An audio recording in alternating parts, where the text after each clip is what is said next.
Welcome to the hottest real estate topics on the planet, keeping you up to date with all the creative ways to buy and sell real estate without bank qualifying, so anyone can build real income starting today. Here is another great show with Dealmaker Bill and Pete the Rookie.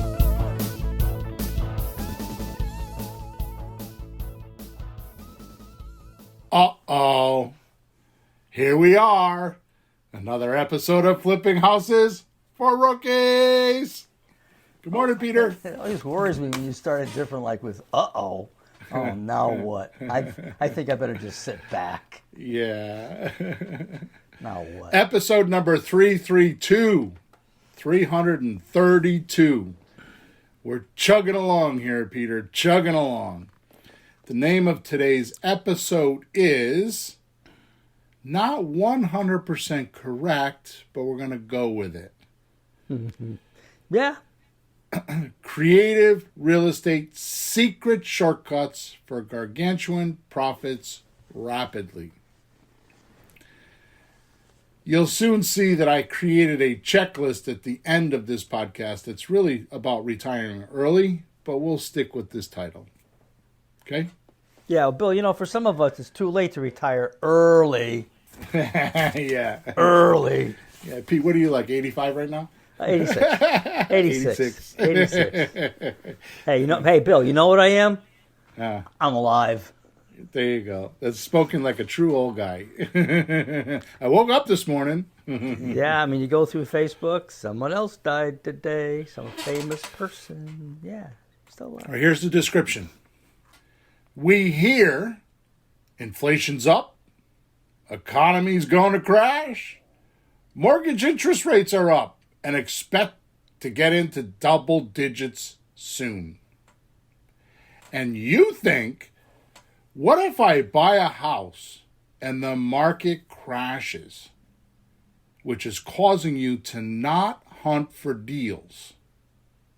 Or worse, stop thinking real estate can help you. Retire quickly.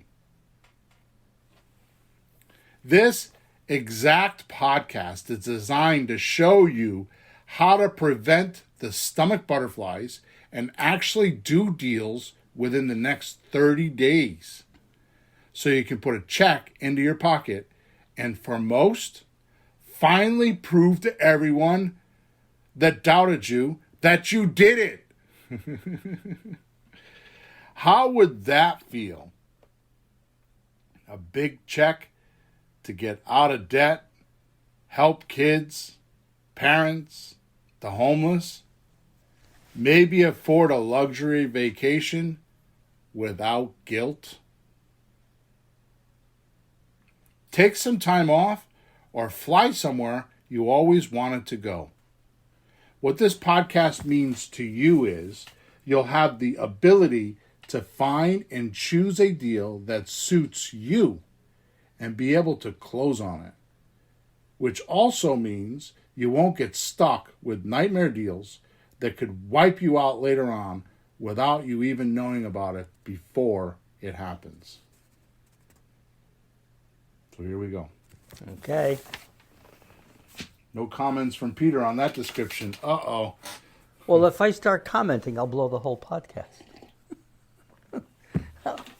I'm sure you got somewhere to go with this. I'm going to let you go with it.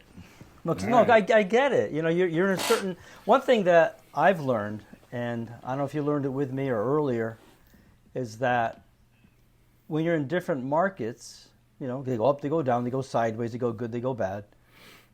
There's always something you can do. Yeah. And if you follow conventional wisdom, you'll get scared and hunker down. But there's always something you can do. And I won't say more than that because it's probably part of your podcast. So go ahead. Well, I'll tell you, this is not part of my podcast, but the thing that you can do, which Dan Kennedy, the marketing guru, if you would, of the day, for the last 30 years, I started listening to Dan Kennedy because I used to get his newsletter. In fact, I just resubscribed to it again because he hooked up with Russell Brunson from ClickFunnels, and it's a pretty cool thing that they have right now. Anyways, years ago, I remember reading his newsletter, and it was like January. And it was so braggiosis But I just wrote my check for $920,000 for taxes. That's how he started the podcast. I mean, started the newsletter. So maybe he was lying, but he's not known for lying. So, all right. Anyways, let's get some housekeeping done. First of all, there is a link inside of the description of wherever you're watching us or listening to us. There is always some little surprise in there, so make sure you go check it out. I have been known to take courses that I've sold in the past for hundreds of dollars and put a link in there and not tell anybody. So there you go. They always pertain to the podcast. Whatever content we're talking about the podcast, the link will help you. It's kind of like this, like we're telling you how to do it on the podcast. I'm sorry, we're telling you what to do on the podcast, and in the link, we're showing you how to do it. So if you go there, once you hear what you need to do, then you can go, in the podcast, and you can go to the link and find out how to do it. Okay. Other thing is, make sure you subscribe to our channel or subscribe to us wherever you're listening to us or talking to us. Also, please leave us a review, Clint Eastwood style, good, bad, or ugly. Whatever you want to put in there. It's kind of funny to me because Jessie, my oldest daughter, was going over. We were at Thanksgiving and she was looking at the podcast for whatever reason, and she went and she's like, "Dad, you got some bad reviews here," and I'm like, because we're like a 4.1 or something like that, and it's the stupidest thing because we're on episode number 332. The first 30 episodes we did, or 40 episodes, we did it in my office, and we used a bad microphone. We had no idea what we're doing. We're two old guys trying to figure out how to do a podcast, and the voices were crackly and all that kind of stuff. And there's like 5 or 8 reviews way back then that are still number 1 in our reviews. Like they show the bad reviews first. Oh, lovely. Like it's just kind of crazy. Yep. But whatever. I mean, whatever. I mean, we've got almost 2 million downloads, so we can't be that bad. Hey, Bill, if we look bad enough, people want to see why. Yeah, exactly. Anyways, so just leave us a review. The other thing is I have a WhatsApp Messenger group that's called Let's Talk Real Estate. So if you're in WhatsApp Messenger, you can go in there. It's a group of creative real estate investors that all talk to one another. Sometimes it's really active. Sometimes it goes a week or 10 days and nobody says anything. But there's a really cool group there. If you want to speak to me personally or you have a question about the podcast, you can go to flippinghousesforrookies.com. Top right-hand side is support. I answer all the support tickets every day. All right, on with the podcast. Here we go. Peter, you're sitting down, right? Oh, I'm sitting down twice. Okay, good. So you could check off this list. Yeah. As we go. Sure. Retire early. What does that mean? How about having enough wealth you don't have a care in the world? You can pick up and fly wherever and whenever you want. Laugh at Social Security because the balance in your bank account will totally support your lifestyle. You have freedom to enjoy life. Spend time with your interests and hobbies, church groups, and friends. Wake up in the morning with total financial peace. Support a charity 100%. Pick up and choose how much time to spend with kids or grandkids. Take a dream vacation. Remodel your home. Work where and when you want. Those are some indicators. Now, maybe you don't have all of them. Maybe you don't have a big fat bank account, right? Good morning, Topher. Hey, Topher. He called us gentlemen. I don't even know how to respond to that. I'm ignoring it. I'm just taking it. I said he. I'm assuming it was a he. I had a student named Topher. I think it's short for Christopher. Oh, Christopher. Okay. Yeah, people call him Chris, and he'd say Topher because he hated Chris. Chris, and he'd go Topher. So he started calling him Topher. Anyways, I think it's Christopher. Thank you. Yep. So those are just some points which we already think about. I don't need to tell you about all this. But the reason why I brought them up is because I wanted to talk about this. what retirement doesn't mean. Oh. Okay. Doesn't mean you stop working. Because as you're aware, you need to replenish. You sell real estate, you need to replenish. Yep. Right? I mean, real estate is made to take money out of, not put money into it. But you have to have real estate to take it out of. Yep. Right? Hang on one second.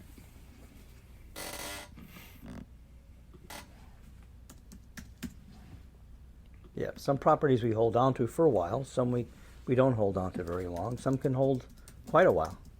But even people that own apartment buildings, multifamilies, oh, that guy's all set. They'll turn around and sell them once in a while.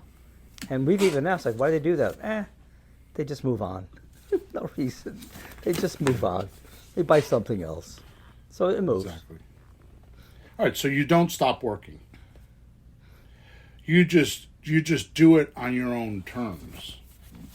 Right? So retirement doesn't mean you stop working. You're just doing what you want, when you want, how you want. Right? And listen to what I'm going to tell you, because I think this is very important, but maybe it's just me and not everybody else. Like I said, you do what you want, or actually you do what you like to do. You don't do what you don't like to do. Now, I was in a conversation not too long ago, and they were talking about this, and they said this was age. In other words, this is your 50s and 60s and 70s. I don't think age has anything to do with it. I think it's stability. Like, if you're all set, if you don't have to do something and you don't want to do it, and it doesn't affect you, like monetarily or morally or anything like that, then you shouldn't have to do it.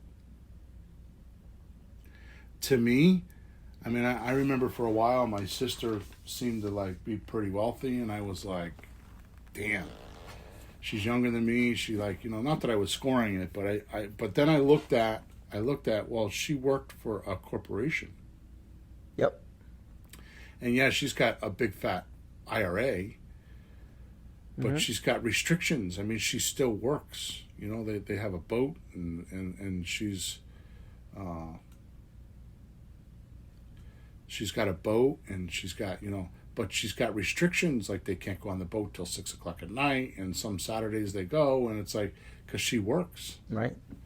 And I thought to myself, geez, I don't have all those restrictions. So yeah, I may not be worth what she's worth, which, by the way, I passed her out. But I may not, I may not be worth what she's worth, but I've had a good, I mean, my life, regardless of all I get myself into trouble. Yeah, that's right. And even like we were talking the other day, like, and I'm way off cue here. I need to go back to the podcast, but like, I mean, I could have stopped working, had I not been, had it not been for the church, and it had not been for some goals that I have, had it not been for, we want to buy another house in Florida, you know what I mean? If it wasn't for all that, if I wanted to just keep my house and just live a simple life and have my cars paid off and have money in the bank, I could have done that. Yeah, but see, it's a decision of what kind of life you want to have, a small one, a big one. My dad worked until he was 83. He owned a barbershop. He's a worker, but he had his business. But 83, part-time. And he went to the casino when he wanted. He took vacations when he wanted. And he ran into a guy. He ran into a 65-year-old guy. Hey, what are you doing? I'm retired. What do you do? Watch TV. Yeah. He couldn't do anything. He had no money. So it's money and freedom. Yeah. You can have a lot of money but no freedom, or you can have a lot of freedom but no money. It's really a balance act, isn't it? Yeah. So now, listen to these. These last couple. Oh, yeah, you're talking about the like last couple. So what retirement isn't. I'm talking about what retirement doesn't mean. Yeah. Okay? Yeah. So you work once and get paid multiple times. It doesn't mean you work by the hour and swap hours. Which brings me to the next one, which is most important, you swap ideas for money, not your time. Right? So it doesn't mean that you're, like you said earlier, that you're part of the herd and you go to your job and, no, you're doing it because, like me, I get all the time, why do you work so much? I don't get it as much as I used to because I've been doing it for so long, but why do you work so much? And I'm like, oh, didn't realize I was working. You know what I mean? Because I do what I want to do when I want to do. Like yesterday afternoon, I worked in the morning and I went out and had to look at a house and I made a couple videos for Creative REI Reply and I did a couple things and then I needed to run a couple errands and then I went out and looked at a house because we have a house that is they're giving it back to us, so we have to release it. And I came home and it was raining, nasty, storming, and it's like I felt like crap. And I'm like, you know what? I came down to my office to make sure that I didn't realize I had done what I did for the podcast already. I was going to do it, and I'm like, oh, I already did it. And I'm like, you know what? Screw this. I went upstairs, 4 o'clock, 4:15, sat in my chair, turned the TV on, and fell asleep. Got up, had dinner, went to the cigar shop, and had a freaking great night. Yep. And didn't even need to worry about it because it's like that's what I wanted to do. Right? Yep. Okay, this is good. But what are the secrets? So there's 2 of them, and then we're going to get into the list. We're going to get into the checklist. Okay? So, number 1, every deal that you do must have money now, money monthly, money later. It is such a simple formula that gets discarded. We were on a coaching call on Monday night, this past Monday night. You weren't there, right? I don't think you were there. No, I had some work. I was That's working. right. Yeah. So okay. Yeah. I had my schedule I didn't for the week. mean to call you out on it. I was just trying to remember. So, one of the things that we did is I actually have an appointment today at 1 o'clock for one of my coaching clients that I'm going to go out and try to help him make a deal, which is unusual, but he's an old time coaching client and it's in the next town. And anyway, so I'm going to go help him. And we were going through the deal. And it's like, what deal would you do? And everybody's like throwing out, oh, I would do subject to, I would do subject to, I would do subject to, right? Well, it's like a $400,000 house. So I'm like, okay, that's cool. All right, so what's the qualifier? And they're like, what are you talking about? Like, what's the qualifier? How do you know that you can do a subject to deal? And we went through the money now, money monthly, money later. And you ready for this? It turned into a slot deal. Yeah. Because the money monthly wasn't enough. It was like $200 or $300 a month, and it wasn't enough for a $2,300 a month payment liability. That's right. And it's not, it looks good on paper, but like, hey, are you prepared to pay $2,300 for a month or 2 or 3 if you had to? Like what? Right. Yeah, this isn't paper. This is real life. Right. So slot was safer. So with money monthly, money now, money later is the qualifier of the deal. That's what you should bounce every deal up against. Like, what is my money now? What is my money monthly? And what is my money later? And not every deal has all 3. Like the slot deal only has money now. And all it does is it qualifies the amount of time that you're going to put into the deal. Right. So you might make $5,000 doing a slot deal, which is a sandwich lease option transfer, which is pretty much like wholesale and lease options. Right? So if you did that deal and you made $5,000, well, you're not going to spend 4 months on it. You're lucky if you spend 4 hours on it. You know what I mean? It's like you just gotta clarify that. But anyways, money now, with money now, that means paying those ugly debts. You get a new car, you go on vacation, or all the things that we just spoke about. Plainly, whatever your heart desires. And especially if you're doing, because a lot of times I'll get students say, well, I got $800,000 houses. Good. Because on a slot deal, you can make $40,000, $50,000, $60,000 as your profit in the deal. Yep. You do $50,000 houses, you're going to make $5,000. It's the same work, just different numbers. Like we do $200,000 houses, so it's common. It's $10,000, $15,000. Right? That's like right. This house I'm going to get ready to sell. We bought this house that I just told you is vacant. We bought this house. I think we paid $130,000 for it, right? We have a note that we have to pay her, which we have to start looking at. But more importantly, we sold it, I think, for $149,000. And Sean's looking at it, he says, oh yeah, the thing's like 200 and change now, so we're going to sell for 199. Wow. So we got like $8,000 from her, $7,000 from her. I don't remember how much. So now we'll get 10 or 12 grand. Right? Sure. So money monthly is where you can fire your boss or stop doing what makes you income now. Mm-hmm. So whatever makes you income now that you're not happy with, if you're happy with it, then you should keep doing it. But if you're not happy with it, this is how you replace your income, right? It's done by making $500 to $1,000 per deal. And that is not some fictitious thing. I mean, if you listen to a lot of other gurus or other podcasts, we do it almost every deal, and the reason why is because not only do we get a spread on our rent, it's not really rent, it's a mortgage, which is the number one thing most people don't talk about, is our income or our lease or our it's not a lease, the income we get from the property, the money in the income is based on a mortgage, not on a lease. Mm-hmm. Too many students come in and they say, well, the rentometer says it's worth $1,300. How am I going to get $1,800? Well, we're not renting it. We're giving them a temporary mortgage. Mm-hmm. Well, either way you look at it, when they close the deal, they have to pay the mortgage, and it will be a certain number. So that's the number. Plus some, maybe, you know? If they're promising to pay you on an option $200,000, why would you give them a $1,300 a month mortgage? Because when they go get a mortgage, give them a $1,200 a month lease, because when they go get a mortgage, it's going to be $1,600. So they're never going to want to go get a mortgage. Yeah. So why do that? Yeah, and there's no landlord in the world that charges what he pays without adding a few $100s on top, you know, profit. Right. You don't want to break even. There are some, but those are not good landlords. Well, that's a whole other podcast. That ain't the way to do it. So my point is not only do we get the spread, like right now is the best time in the world to do this, because you can buy a subject to property that has a 3% mortgage, and today's current rate is 6 or 7%. Yeah. That's a $300 or $400 difference just in what you can charge and what you can buy for. It's a huge business right now. But forget about that. Not only do we have the spread between what we pay and what we charge rent for, or what we get for a mortgage, but we also do down payment assistance. Mm-hmm. And that always brings it up to $300, right? Yep. So that's why we get $500 to $1,000 per deal, right? And that's cash flow every month. It's cash flow every month on almost every deal, yep. Right?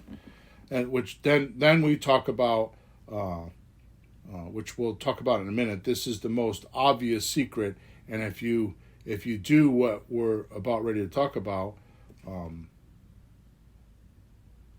the easiest thing to do once you get my secret steps is what we're talking about, right? Is get these deals. Money later is your retire early wealth, right? Which once you start stacking up 30 grand to 100 grand or more and equity for each deal, life starts to make sense. Mm-hmm. Right? So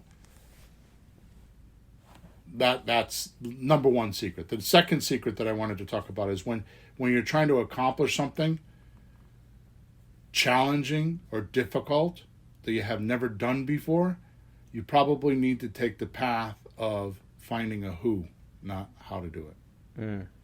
Right?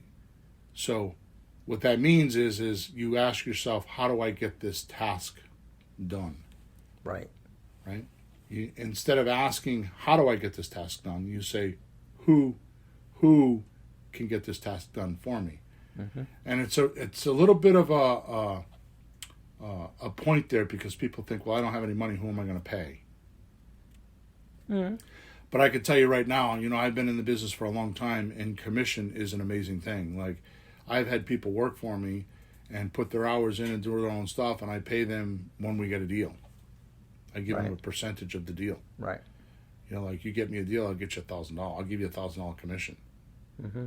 Somebody will work quite a while for a $1,000 commission. Right? Especially if they know what they're doing. If they know what they're doing, they'll be like, oh, I'll get $3,000 this month. I'll buy them 3 houses. Yep. Right. So when you ask, how do I get this done? That creates too much work for you. It sucks your time and your energy and all that kind of stuff, right?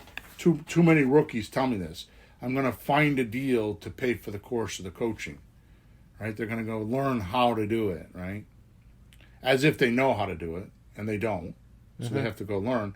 Then they make their real estate career all about learning and never doing anything that counts, like making an offer.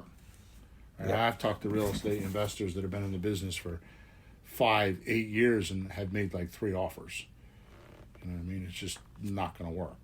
So when all they needed to do was just ask someone, ask themselves in the beginning, who can help me achieve my first deal?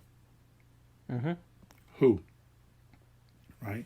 Instead of, how can I accomplish my first deal? See, the who will get them there quicker, right?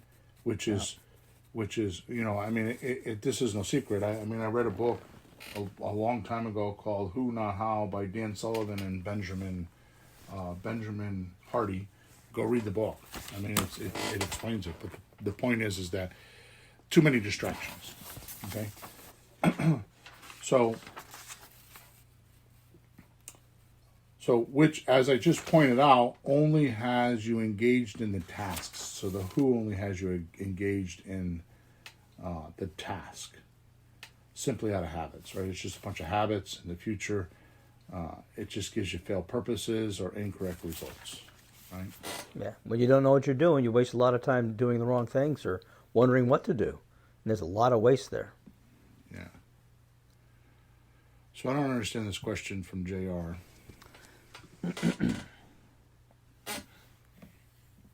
I don't know what rental arbitrage is. Oh, so he says is subleasing a rental arbitrage a viable or reliable source of income, cash flow, and relating to buying a house? Is that subleasing? You're leasing and then subleasing, like you're going to get a spread from the sublease if you're up it. So JR, I can't help you, man, because I mean, if you want to send me a support ticket, that's good. What is your advice for a first-time home buyer? Listen to our house. Listen to our podcasts. Oh, here we are. Go buy a house. I don't use banks, so first-time home buyer doesn't mean anything to me. First-time home buyer means your first check. That's what it means to me. It means your first profit. So I don't use banks, so it's not. And I don't know what you're talking about, rental arbitrage. I've never even heard that language before, so I guess I'm the dumbass here. So, but I definitely will say yes. Subleasing is a very reliable source because that's how I make all my money. It's exactly what we're talking about today. So, all right, good. So let's just move on here. So a who has the skills, knowledge, connections, and the expertise to get her done ASAP. So the interesting thing is, you think you're saving money by doing it yourself. I'll go figure it out. But how much money did you actually lose by not doing a deal? Yeah, a wise businessman once said the biggest loss of money to you is the money you didn't make. Yeah. Ron LeGrand says, you think education's expensive? Yeah. Try ignorance. Try ignorance. Yeah, that's an old line from him. Yeah. So all I'm saying at this particular point is that I lost my train of thought. Well, real guidance is worth it. Yeah. How many people hire coaches? Even professional athletes, actors. They have coaches. Why they're making bazillions of dollars? Why they do that? It's not even that. It's like who can do it for you? Like a good VA could do it. A good virtual assistant could do it for you. That's true too. Not just a coach. You know what I mean? Sure. It's not just the coaching. It's all of it, right? Yeah. So all I'm saying is that the runway is a lot longer when you ask who can help me with this. It could be a family member being on the phones for you and texting.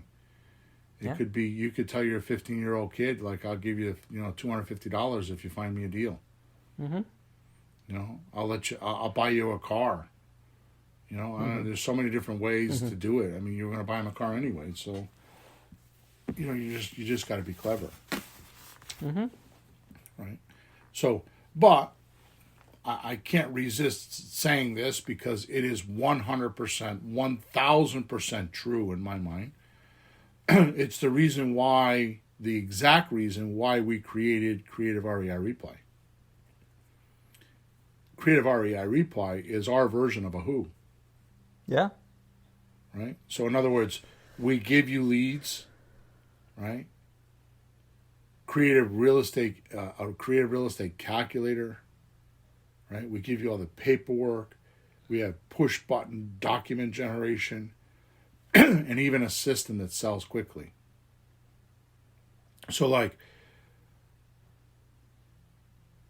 a who, like us, can help you get jump started in getting you a gargantuan deal in the next 30 days. We've had so many people come into our system that we have testimonials. On Thursday night, every Thursday night, we do a support call for an hour, and always lasts a little longer. But so anybody that owns Creative REI Replay can come on the support call, and we help them with the system, with their deals, with whatever they need. We just help them for an hour a week, right? Mm-hmm. And one of the things that I get a lot of feedback from it, and one of the things that I hear a lot, almost every single time we get somebody that says, I've been trying to do this for 3 years and I've been in here for 3 weeks and I got a deal. I got one guy that tried doing it for 10 years and within a month he got a deal. Right? And that's because we put leads in there. We get leads, we skip trace them, put them, which means we get their contact information. We put them in the system. We hook them up to the right campaign. We trigger the campaign so it runs, and then the people that respond are the people that you deal with. And then you text them 1 or 2 times. You get on the phone with them. We have a script. You follow the script.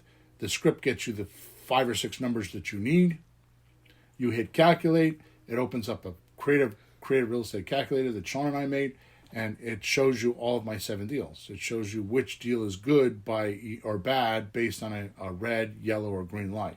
Red is you don't do the deal. Yellow is you can adjust the numbers and still do the deal. And obviously green is all systems go. Let's do it. It's good for the seller, good for you, good for the buyer. And it's all done for you, right? Then once you click on the name of the deal, you go into another section of the calculator, and there's a checklist of 8 or 10 things that you need to ask the seller or go over with the seller before you get off the phone with them to make sure that they are qualified and they know what you're doing, right? And all that's important, right? Because how many times have we had deals that we think we have, right? And they ghost us. They just were like, yeah.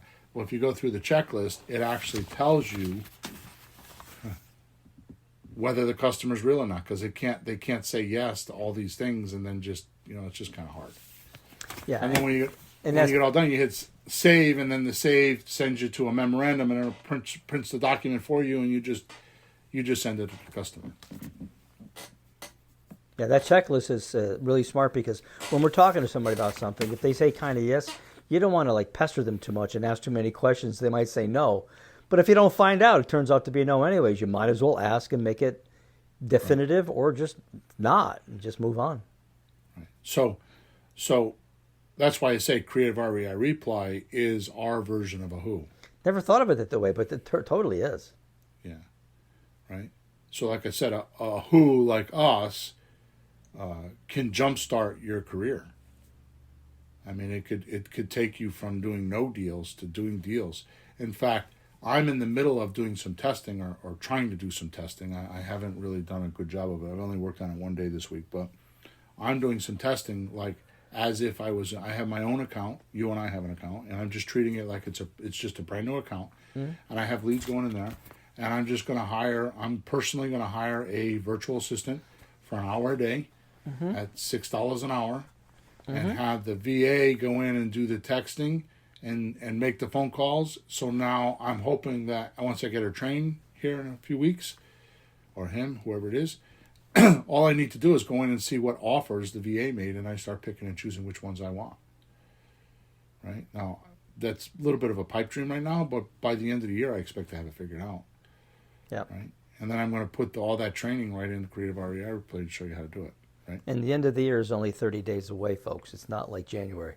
Yeah, I move quick sometimes. It's not like a year. It's a few weeks. So my point is not to push Creative REI Replay. I'm not here to sell that. My point is that that's a who. Yeah. That's what I mean by a who, right? You don't find yourself what I write here? So basically, it's a business in a box. So that's what I just explained. So the point is that you can't sit just by yourself, procrastinate, and most often years and years worth of study. You can't do that, right? Which is just money going out and no money coming in. Yeah, but Bill, it proves that it doesn't work, so it's not your fault. Yeah, exactly. So that was secret number 2, right? So it's like it's the distractions and finding a who instead of finding a how. That's a big thing, right? And in the end, you'll realize you spent, like I said, way more money on how to do it than just hiring who to do it in the beginning. Yeah, that works really well. I use that in all parts of my life. Anything I need, like, don't know what to do with that. Don't know how to find a dog sitter. Ask who knows where to find a dog sitter. You know, anything. Who's work really good when you're stuck? Well, I don't know who can do that. Ask who can find somebody who can or who can help. It really works in anything. It's smart. Right. So this is a little bit weird what I'm going to say right now, but it really is like, you know, I mean, think of it like this. It's like a communication channel. Yeah. Right? Like, so who has an audience that would be willing to, like, have something that you want? And how could you get your communication on that channel? Like, who could you talk to that's like the opinion leader or the spokesperson or the one that communicates to everybody in that group? Like for example, not to be religious, because I don't mean that. It's just easy to understand. Like, you know, you take a Protestant church, right? So if you wanted to sell, you know, not even sell, if you wanted to do like a craft fair, right? Yep. You wouldn't go around and talk to all the parishioners. You're better off to just go to the minister and say, hey, I want to do a craft fair and I want to donate all the money to the church. And now he stands up on the podium on Sunday and he says to 200 or 300 people or whatever it is. I mean, down south, my mother goes to church, there's 2,500 people. Right? Wow. Yeah.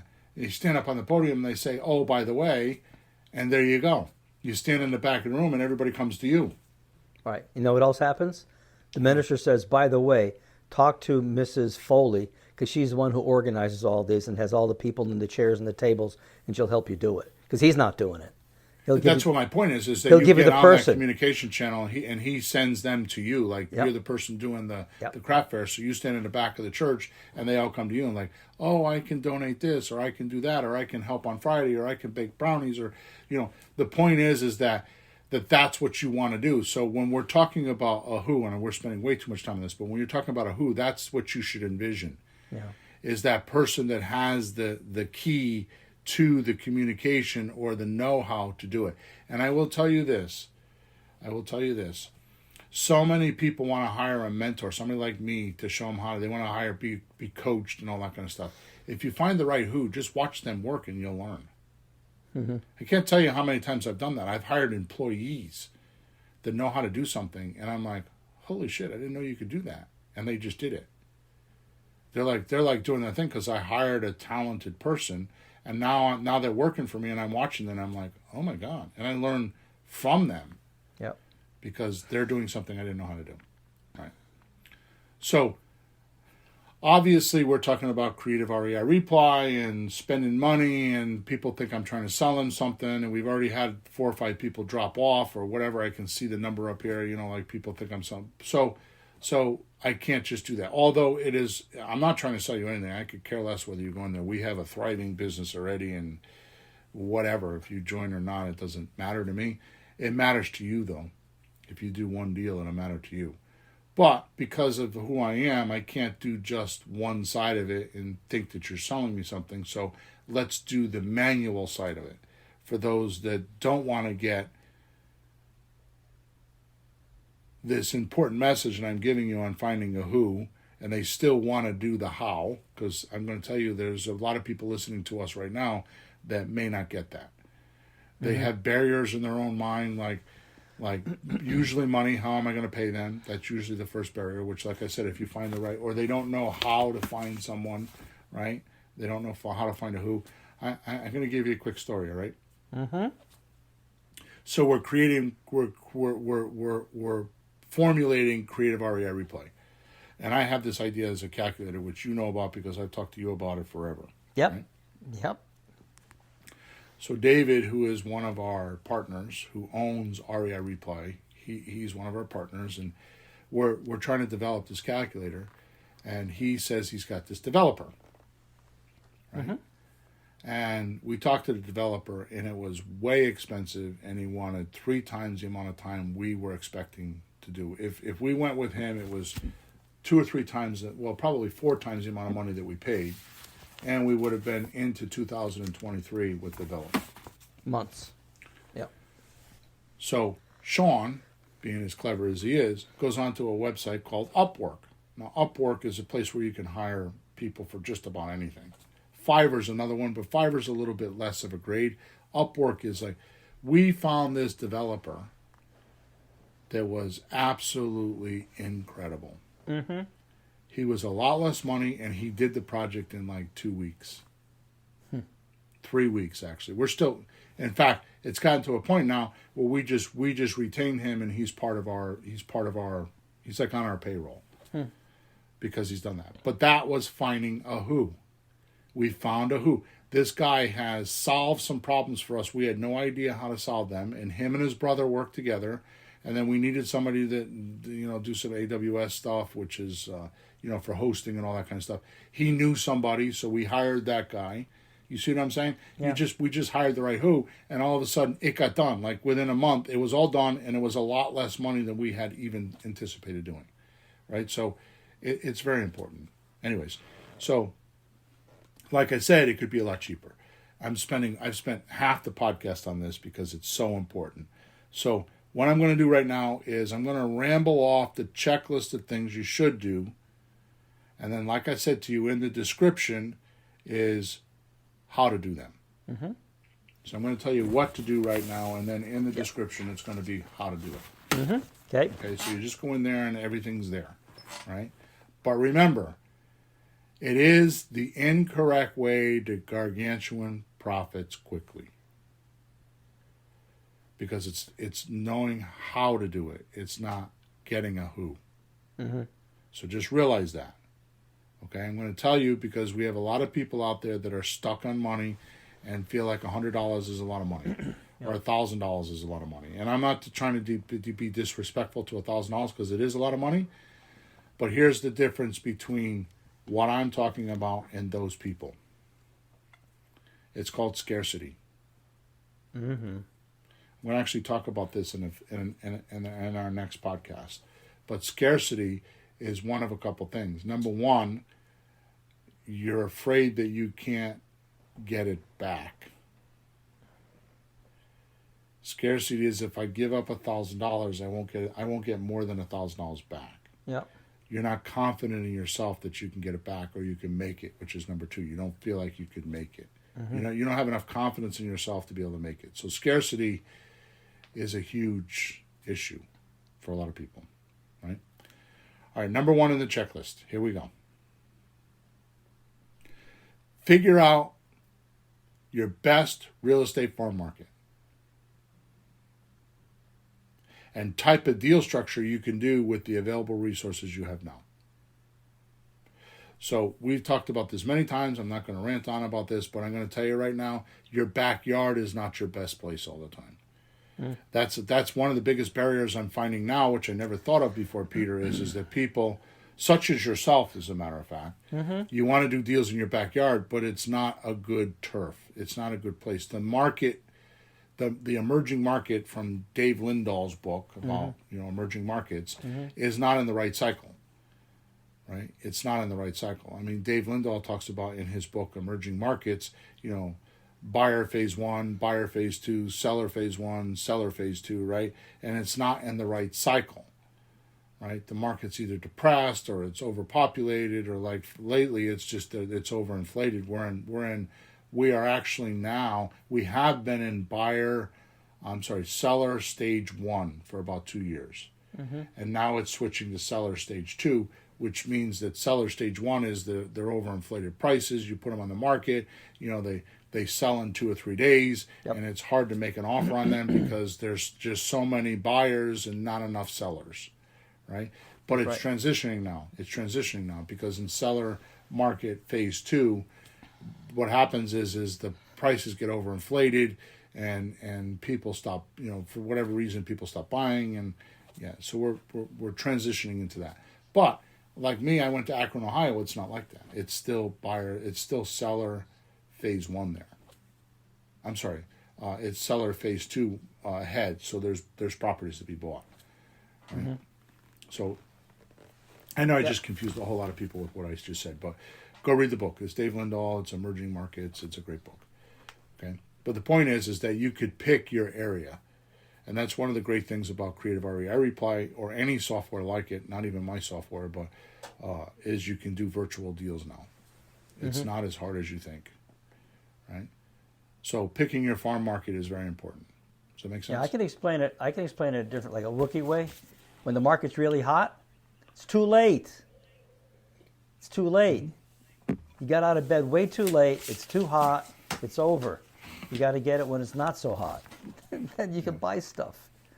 If you can't buy stuff, you can't sell houses. So you don't want it too hot. Yep.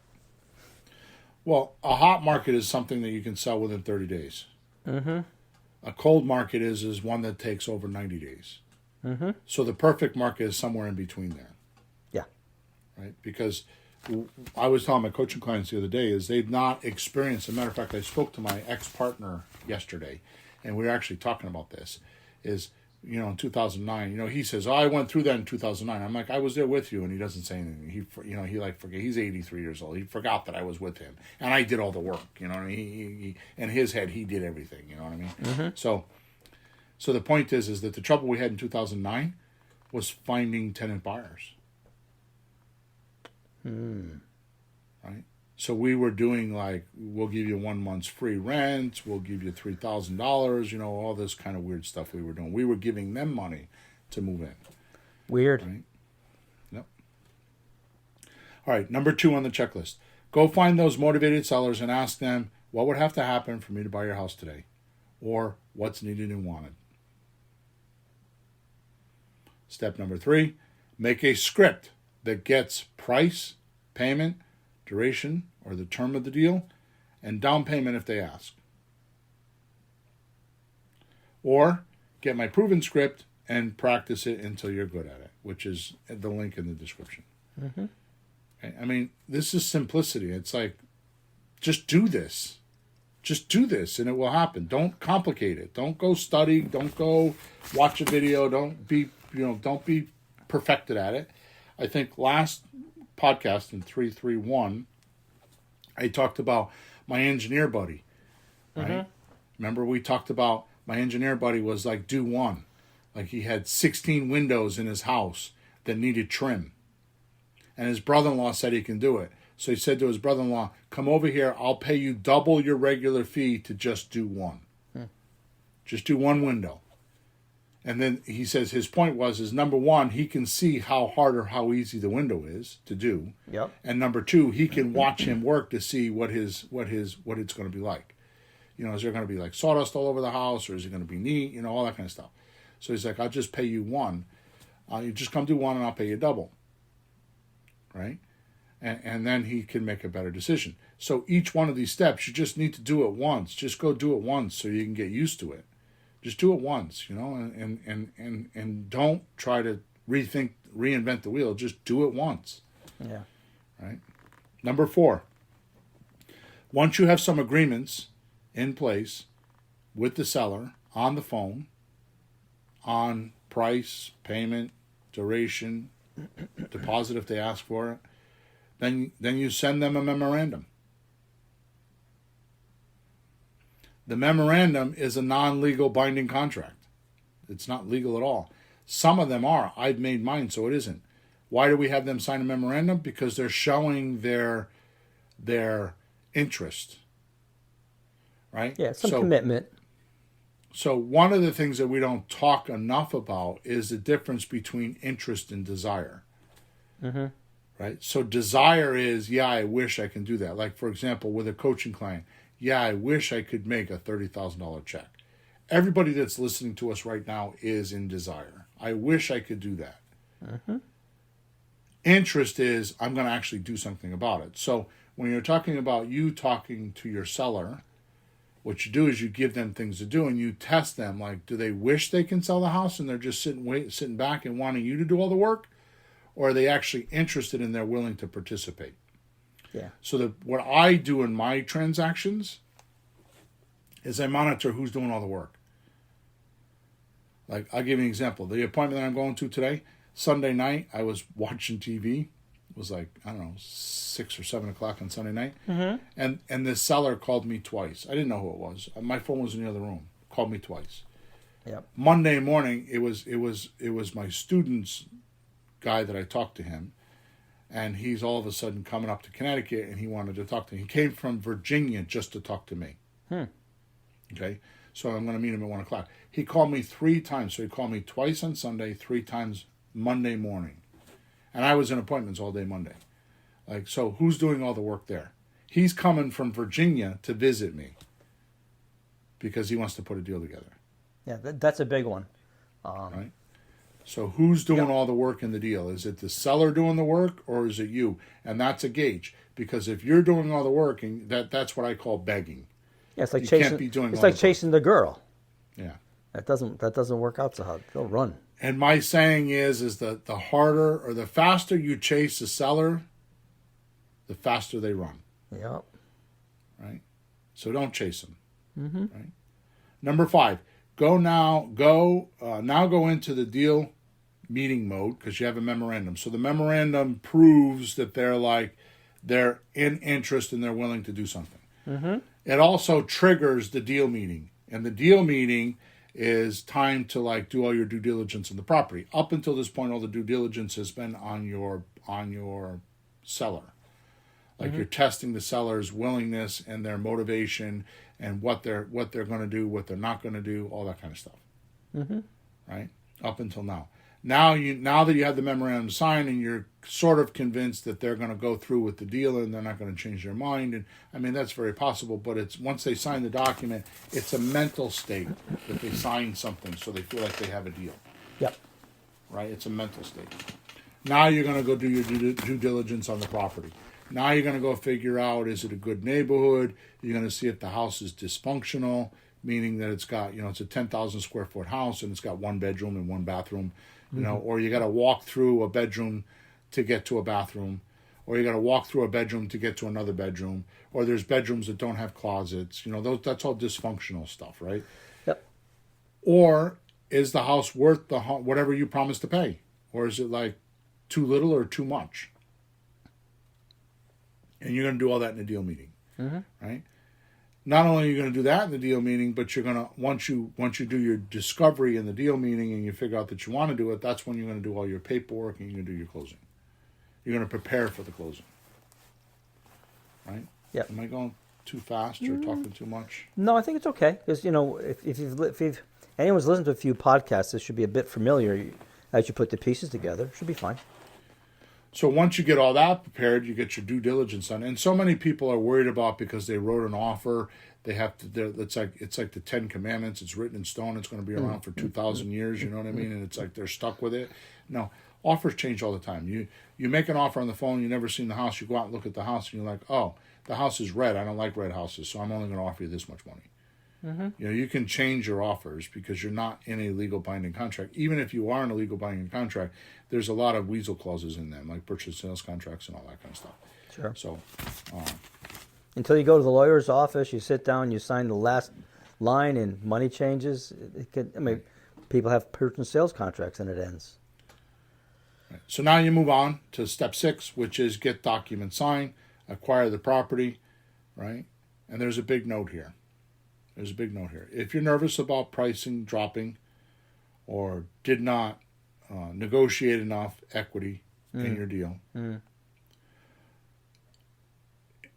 I can't emphasize this enough. There's so many ways that you can handle this in your own head, but I'm going to try to keep this short, but don't put a deed in your name. The only time you actually lose money in a deal is when you put a deed in your name and you're stuck with it, because a deed means you own it. That's right. Right? So instead of if you're nervous about price decreasing, you're worried about, the economy, you're worried about, I don't know, the wind might blow wrong, or whatever, you have lack of confidence in yourself and in your evaluation system.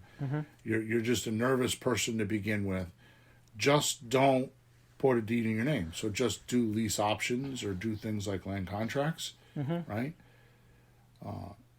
Sean had came up with this by mistake because we were doing properties in Ohio and we weren't sure of the neighborhood. So what we would do is we would tell the sellers, well, we're going to give you an option agreement for 30 days and we're going to show the house. We actually get the seller to show the house for us. It was incredible, right?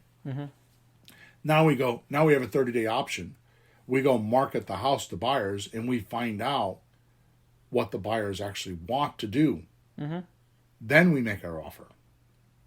See, this goes back to where we were talking about this big epiphany that we had here a bunch of podcasts ago about the only way you can truly negotiate a property is if you know what you can sell it for. Right. If you know you can get $200,000, then you know you got to pay less than $200,000. Sure. And the sellers do whatever they do, comps in the neighborhood. My friend sold his house. The realtor said this. The realtor said that. But nobody knows. I mean, I asked a few realtors about a house I was working on, but you don't really know. It's up to the market. Right. Somebody's got to walk in with a check in his hand or. So why not do what the realtor does? Because that's what a realtor does. A realtor signs a 6-month listing agreement, and they go find out what the market's willing to do, and they come back and say, "Oh, you got to drop the price by $10,000," or somebody offered me $120 for your $180,000 house. What do you think? I mean, that's what the realtor's doing. So that you can do the same thing. So you just give an option agreement for 30 days. You put the house on the market. Now again, I'm not trying to sell anything here, but in Creative REI Reply, there's actually a module in there that does the selling process for you. So Sean puts pictures on there, and literally in about 45 minutes, he has it all up and running. Right? I mean, he puts the house on Zillow, he puts it on Facebook, and he puts the Creative REI Reply phone number in there. All the messages come in there. There's a whole campaign in there, so when they text, it responds. It's all automated. So after 5 days or 7 days of putting a house on the market, we know what kind of response we're going to get. Right? So usually on an option, the paperwork, you have a number there. What do you do? Like put a question mark?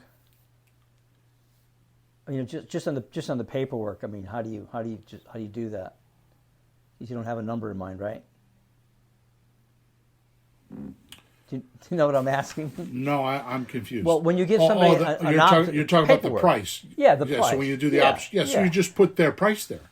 Oh, you just put what it is. Whatever they're asking, because then you're going to go test the market, and then you come back and say, well, I can't get $180,000 for your house. Oh, okay. Everybody wants to offer $170,000. Okay. So I can't do the deal. Right? So you're going to put up, you're going to put up $10 or $100 or something like that, and you're only gambling the $10 for the option consideration fee, or you're gambling the $100, whatever you're going to use, but you're not gambling the whole deal. You're only gambling the consideration deposit. Right. And I did that recently on a house, and it gave me no concerns. And I'm a nervous person. I can be like a little worried. Yeah. I don't have $1 million sitting in the bank just in case. And I really had no worries on it. It was just the option consideration and some time and a few bucks here and there, some paint and a couple of things. And you really don't have to sweat it when you do the option. That was the first one I had. All the other houses were we bought it, rented it, or renovated, sold it. It just turned out the way the deal was. So this is my first true option.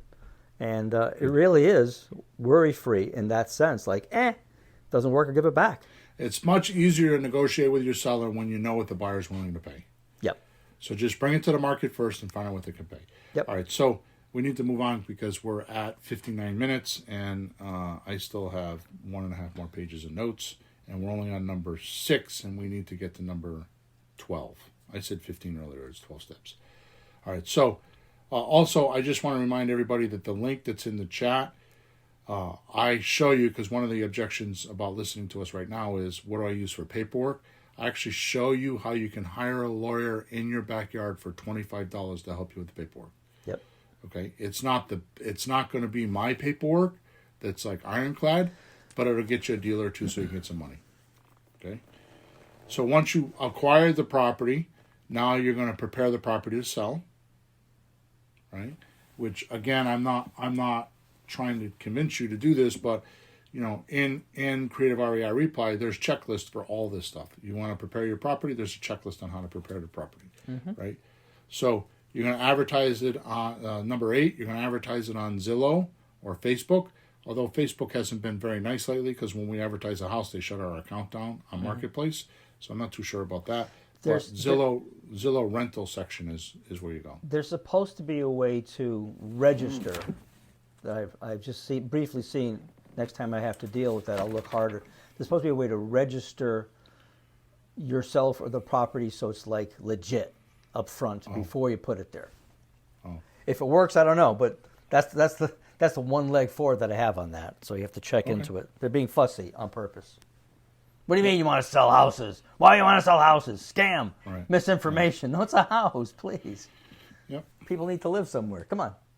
All right, number 9, receive calls and take applications and do background checks. Number 10, you draft documents again. Like I said, the link in the description shows you how you can do these documents, shows you where to get these documents. I actually give you videos and guides, and I show you how you could pay $25 to have a lawyer in your backyard actually look at the documents, right? Then number 11, you close the deal with your buyer without being a landlord. So none of this means you're the intermediate bank. So you're the matchmaker. You made arrangements with the seller to get the money, and then you lent it to your buyer. Right? Yep. And number 12, the most important part, rinse and repeat 11 more times so you can get up to $6,000 a month or $500 a deal and retire. So the question stands, will you use my who, which is Creative REI Reply or something like it, or manually do it all yourself? So if you're that person that's going to do it manually or you're by yourself, you're the guy that goes decades without buying a property. I did a survey just a couple weeks ago because I want to build a couple new courses, so I've been working on that in my spare time, right? And, one of the questions was, I forgot exactly how it went, but one of the questions was, how